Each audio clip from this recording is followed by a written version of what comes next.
Nagazoe Adichie, a famous Nigerian-American author, once said, "I think you travel to search and you come back home to find yourself there." I can say with certainty that after returning home from South Africa, I came home with new experiences that have helped shape who I am today. I have thoroughly researched my topic, but before I begin, these sources will help you to understand my presentation.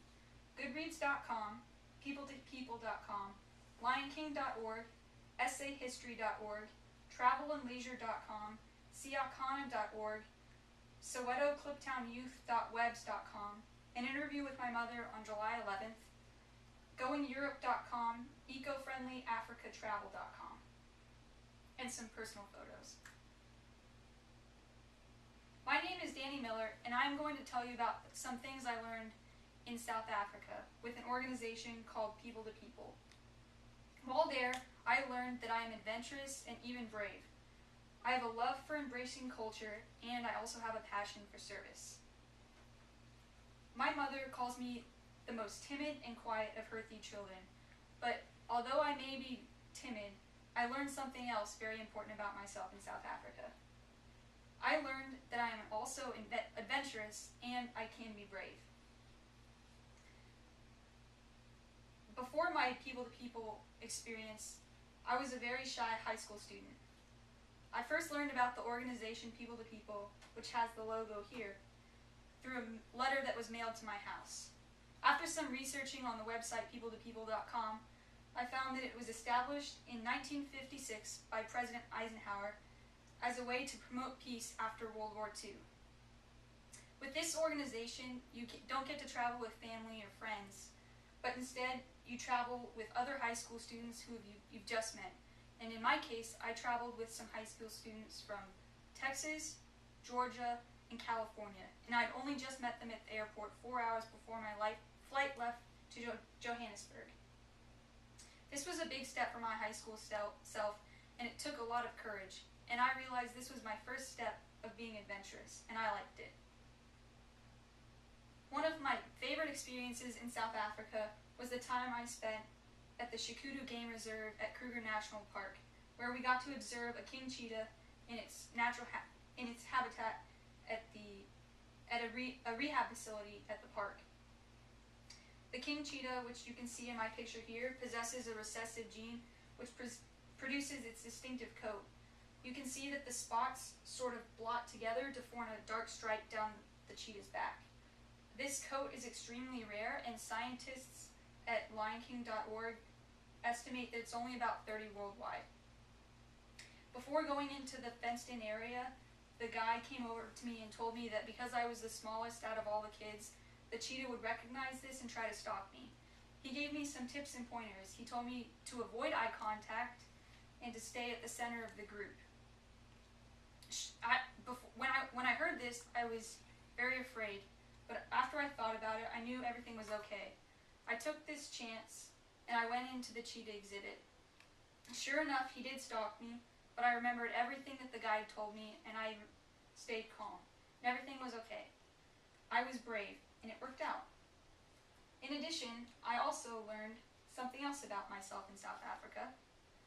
I learned I have a love to embrace culture, and I also have a love for trying new things.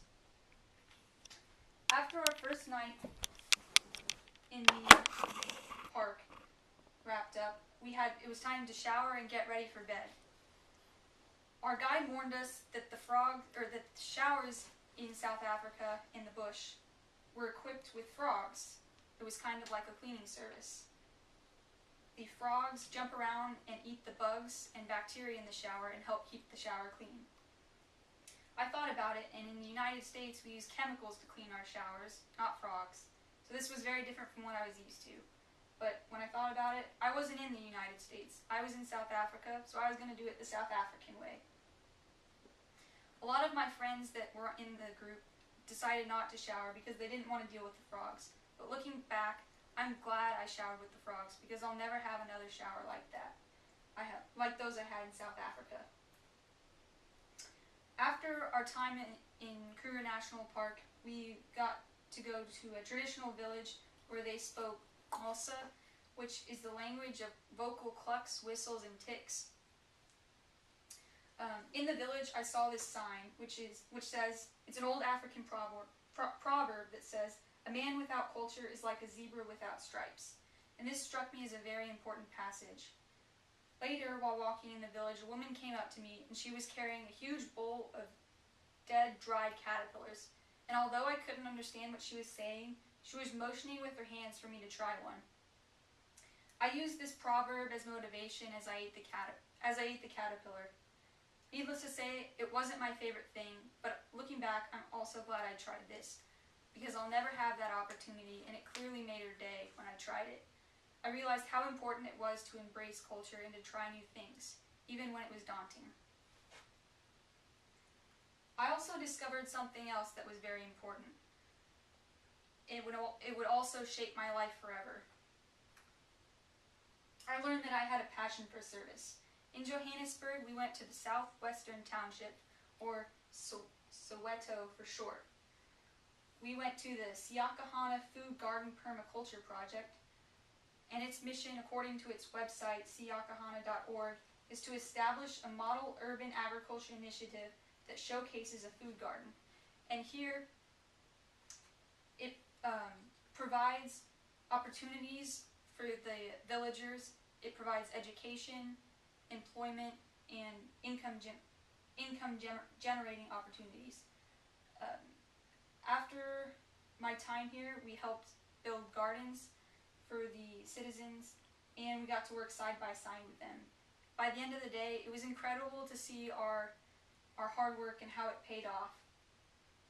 My time here has led me to service in the United States, where I became involved at the local food bank and also at a children's hospital in my city. We also went to the Soweto Kliptown Youth, or SKY for short.